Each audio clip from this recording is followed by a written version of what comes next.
Yeah ఈరోజు మనతో పాటు software job guarantee program student Kamal Haasan ఉన్నాడు. కమల్ హాసన్ మనకి ఓల్డ్ స్టూడెంటే, అంటే తను మన దగ్గర జాయిన్ అయినాక ఒక 1 year వర్క్ చేసి మళ్ళీ కొంచెం ప్రాజెక్ట్ ఇష్యూ వచ్చి మళ్ళీ వచ్చాడు. సో తనకి ఇప్పుడు దుబాయ్ కంపెనీలో హిప్పోటెక్ ఐటీ సొల్యూషన్స్లో జాబ్ వచ్చింది.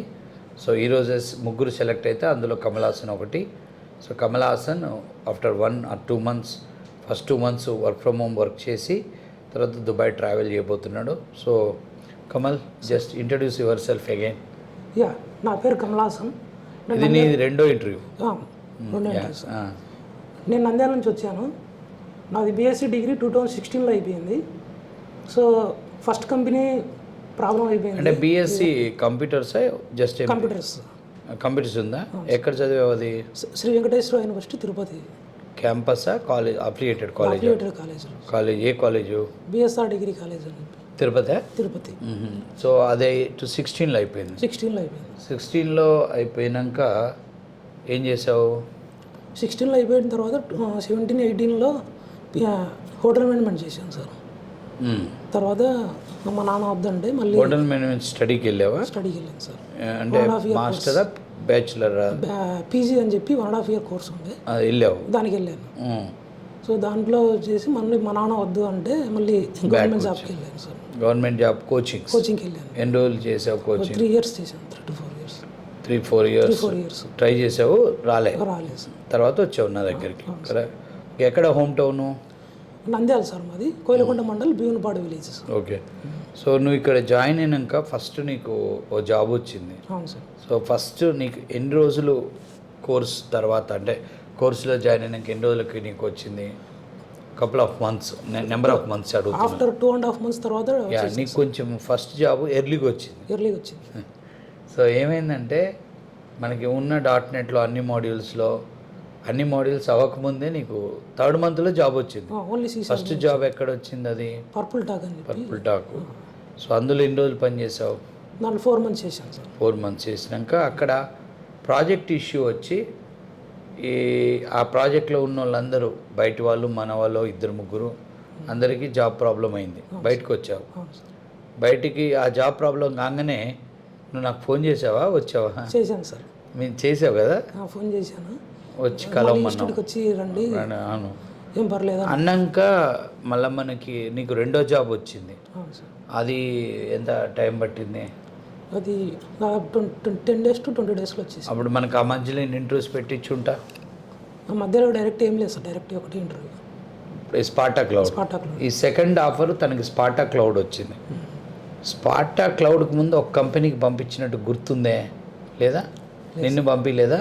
ముగ్గురు మొత్తం మీరు 3 members వచ్చారు నా కాడికి. జాబ్ ప్రాబ్లం అయిందని. ఒకటి రాజ్ కుమార్, ఒకటి నువ్వు, నెక్స్ట్ రసూల్, ముగ్గురు. సో అప్పుడు జీపీ ఇన్ఫోటెక్ పంపించినట్టు గుర్తుందే? నువ్వు పోలేదా? రాజు, రసూల్ పోయినట్టుంది. నీదేమన్నా లేట్ అయిందా ఏంటి? అక్కడ ముందు డైరెక్ట్ నబీ రసూల్కు స్పార్టా క్రౌడ్లో ఉండే. సో రైట్, కరెక్టే. ఈ నా ఫ్రెండ్ నబీ రసూల్ కూడా వేరే కంపెనీ నుంచి వచ్చి, అంతకుముందు మనకి వీళ్ళ జాబ్ పోయిన దానికి ముందు 2 రోజుల ముందు స్పార్టా క్లౌడ్ అనే కంపెనీ వచ్చి వాళ్ళు ఒక డ్రైవ్ కండక్ట్ చేసి 7 members సెలెక్ట్ చేసుకోరు. ఆ 7 membersలో రసూల్ నీ ఫ్రెండ్. తర్వాత నువ్వు జాబ్ పోయినాక ఇక నీకు ఏమంటే పెట్టించినప్పుడు ఈ కంపెనీలో నిన్ను రాజుని తీసుకున్నప్పుడు నీకు ఒక ఫస్ట్ 2 months ఈ కంపెనీలో ASP.NET వెబ్ టెక్నాలజీ నాలెడ్జ్ లేదని చెప్పి నేర్చుకోమని అంటే ట్రైనింగ్ పీరియడ్లా పెట్టుకున్నారు. అంటే వితౌట్ సాలరీ 2 months వర్క్ చేసావు. చేసినాక స్పార్టా క్లౌడ్లో ఎన్ని రోజులు పని చేసావు?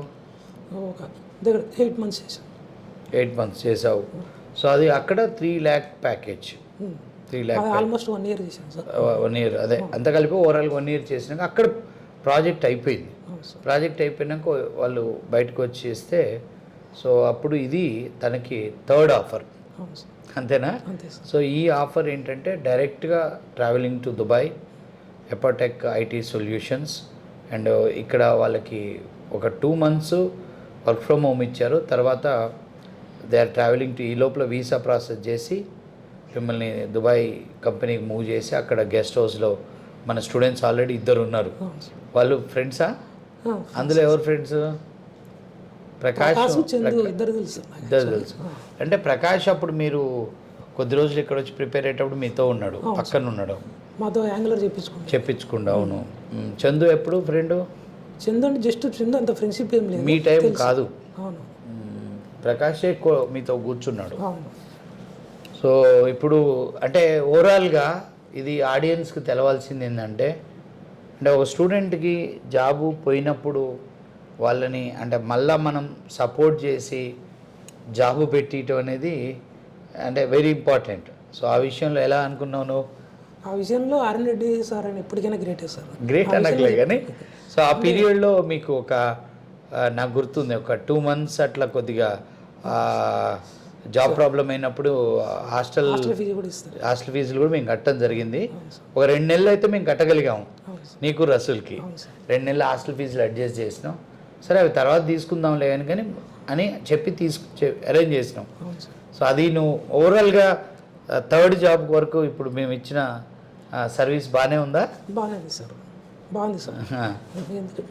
మామూలుగా అయితే ఎవరు నేను మా ఊరు నుంచి కూడా బాగా రికమెండ్ చేసేది, ఎందుకంటే మెయిన్గా జాబ్ పోతే ఏం కాదు, మళ్ళీ ఇక్కడే కూర్చొని ప్రిపేర్గా మళ్ళీ ఇంటర్వ్యూస్ పెట్టిస్తాను, ఆ ఎక్స్పీరియన్స్తో నువ్వు తెచ్చుకుంటావు అని చెప్పి మీరు అంటే ఇప్పుడు ఫస్ట్ జాబ్ రావటం కష్టం. ఫస్ట్ జాబ్ వచ్చింది ఒక స్టూడెంట్ కంటే ఇప్పుడు మన రిక్రూట్మెంట్ ప్రాసెస్ అంతా కూడా పక్కాగా ఓపెన్ డ్రైవ్. అంటే ఒక కంపెనీ వస్తుంది, ఒక డ్రైవ్ కండక్ట్ చేసుకుంటుంది, ఆ డ్రైవ్లో 30 మందో 40 మందో కూర్చుంటారు. కంపెనీ ఒక 3 మెంబర్స్కో 4 మెంబర్స్కో 10 మెంబర్స్కో ఆఫర్ ఇస్తుంది. అంటే అక్కడ మనకి సెలెక్ట్ అయిందంతా కూడా ఎవరైతే టాలెంట్ ఉందో వాళ్ళే సెలెక్ట్ అవుతారు. ఇప్పుడు ఫైనల్ రౌండ్ వెళ్ళింది, వాళ్ళు తీసుకోవాలా వద్దా అనే ఏమైనా మీమాంసలో ఉన్నప్పుడు మేము ఒక మాట అడుగుతాం, సార్ చూడండి బాగానే చేసుకుంటాడని చెప్తాం. కానీ ఫస్ట్ రౌండ్ నుంచి అయితే స్టూడెంట్ని మేము రికమెండ్ చేసి లేపలేం కదా. సో ఆ ప్రాసెస్ లేదు మన దగ్గర.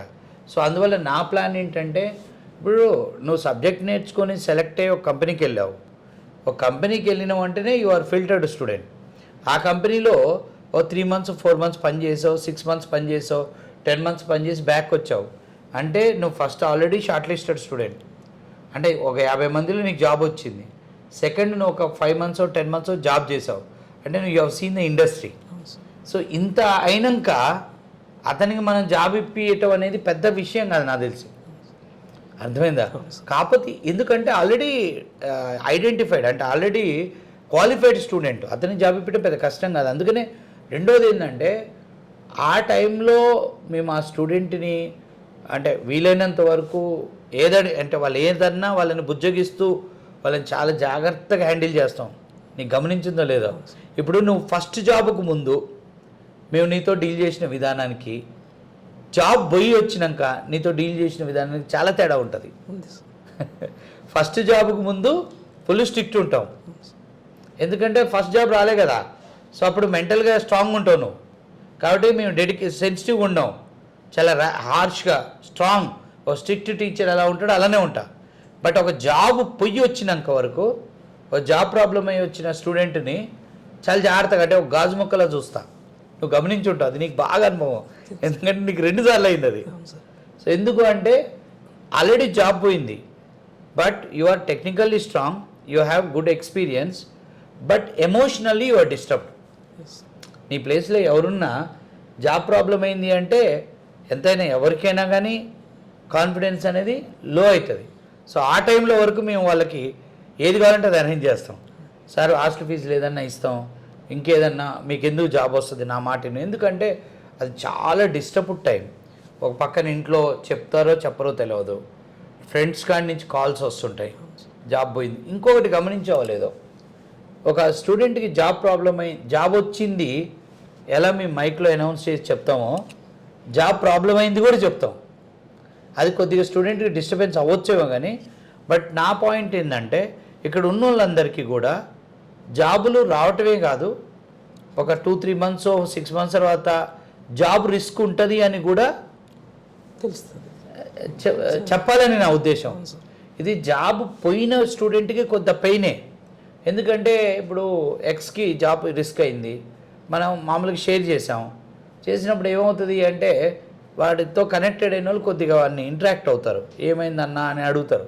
సో అక్కడ మీరు సమాధానం చెప్పుకునే కాడ కొంచెం మీకు పెయినే. కానీ బట్ నా పాయింట్ ఏంటంటే ఇప్పుడు ఉన్న బ్యాచ్లో ఉన్న వాళ్ళకి జాబు పోవటమే కాదు, జాబ్లోకి వెళ్ళిన తర్వాత మనం అక్కడ సరిగ్గా చేయలేకపోయినా, లేదు మన టైం బాగాలేకపోయినా, లేదు అక్కడ కంపెనీలో ప్రాజెక్టు ఏదైనా ప్రాబ్లం ఉన్నా కానీ జాబ్ పోవచ్చు. ఈ జాబ్ పోవటం, జాబ్ రావటం అనేది సహజం. ఇది మెయిన్గా అది చెప్పాలి. అంటే ఇప్పుడు గొప్పలు చెప్పుకుంటాం, జాబులు ఇంతమందికి వచ్చినాయి అంతమందికి వచ్చినాయి అని, కానీ జాబ్ పోయింది ఈ బ్యాచ్లో ఈ నెల, ఇప్పుడు ఈ మంత్లో మొన్న జాయిన్ అయ్యాడు పాపం, తను 3 monthsలో రిస్క్ అయింది, మళ్ళీ వచ్చాడు, మళ్ళీ పంపిస్తున్నాం, మళ్ళీ ఇంటర్వ్యూకి పంపిస్తున్నాం. ఇంకో పాయింట్ ఏంటంటే జాబ్ ప్రాబ్లమ్ అయ్యి వచ్చిన స్టూడెంట్ని మనం ఏం చేస్తామంటే హై ప్రయారిటీలో పంపిస్తుంటాం. అది మిగిలిన వాళ్ళకి అర్థం కావాలి కదా, ఎందుకు ఈ కమల్ హాసన్కి ఇంత ప్రయారిటీ ఇస్తుండే సారు. ఇప్పుడు నాకు తెలిసి ఈ 1 month నుంచి క్లాసులో ఈయన పుషింగ్ గురించి తను ఇక్కడ అక్కడ ఇంటర్వ్యూలు పెట్టిద్దామని చూస్తున్నాం. సో ఎందుకంటే జాబ్ పోయినా కానీ సారు మళ్ళీ మనకి సపోర్ట్ చేస్తాడు అనే ధైర్యం ఒకటి. నెంబర్ 2 ఏంటంటే ఎందుకు ఎక్స్కి పలానా కమల్కో పలానా హరికృష్ణకు ఎందుకు సారు ఈయన పర్టికులర్గా పంపిస్తుండంటే ఇప్పుడు రీజన్ ఏంటంటే వాళ్ళకు అర్థం కావాలి, ఓకే ఇతను ఆల్రెడీ పోయి వచ్చాడు కదా, సో ఆ గ్యాప్ రానియకూడదు. That is only the reason. So ఫైనల్గా ఎలా ఉంది? ఫైనల్గా హ్యాపీ సార్. హ్యాపీయా? That is important, end of the day అది. బట్ ఒక్కటేంటంటే కమల్, ఐటీ ఇండస్ట్రీలో మీరు ఫస్ట్ ఒక 3 years జాబ్లో సెటిల్ అయ్యేంత వరకు చాలా హార్డ్ వర్క్ చేయాలి. ఫస్ట్ చాలా డెడికేటెడ్గా అసలు కష్టపడాలి. అది అందరు చెప్పేదే. ఖచ్చితంగా మీకు ఈ జర్నీ అనేది 3 years ఛాలెంజింగ్గానే ఉంటుంది. అదైతే వెరీ వెరీ ఇంపార్టెంట్.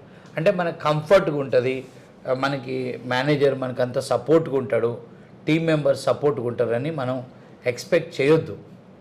ఒక 3 yearsలో మీరు మొత్తం స్ట్రాంగ్గా సెటిల్ అయినాక ఖచ్చితంగా మీకు ఆటోమేటిక్ ఎన్విరాన్మెంట్ అలవాటు అయిపోద్ది, జాబ్ అలవాటు అయిపోద్ది. సో అప్పుడు ఏం పెద్ద కష్టాలు ఉండవు.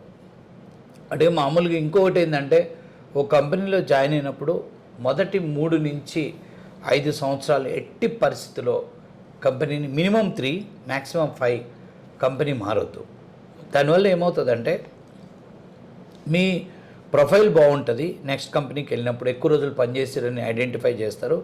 నెంబర్ 2 ఏంటంటే మీకు ఇంత అంటే మీరు ఒక ప్రాజెక్టు లైఫ్ సైకిల్ టోటల్ మీ క్లయింట్ ఇంటరాక్షను అన్ని ఏరియాలలో మీకు ఇన్వాల్వ్ అయ్యే ఛాన్స్ దొరికి చాలా మంచి ఎక్స్పోజర్ వస్తుంది. జనరల్గా మనకి ఎప్పుడైనా ఒక జాబ్ జాయిన్ అయినప్పుడు 1 year నుంచే మనం ఇంట్లో అడుగుతారు, శాలరీ ఏమైనా పెంచారా కంపెనీ అంటే, అప్పుడు వాళ్ళు టెంప్ట్ చేస్తారు పక్క ఇంటి వాళ్ళ శాలరీ అంతా ఇది అన్నప్పుడు మనకు కూడా అనిపిస్తుంది ఈ 1 year మీద ఏమన్నా జాబ్ మారితే శాలరీ పెరుగుద్ది అనుకుంటాం. కానీ లాంగ్ రన్నింగ్లో మనకు ఆటోమేటిక్ శాలరీలు పెరుగుతాయి. కానీ మినిమం 3 years మ్యాక్సిమం 5 years వరకు don't leave the company. Okay, okay sir. All the very best. Thank you sir.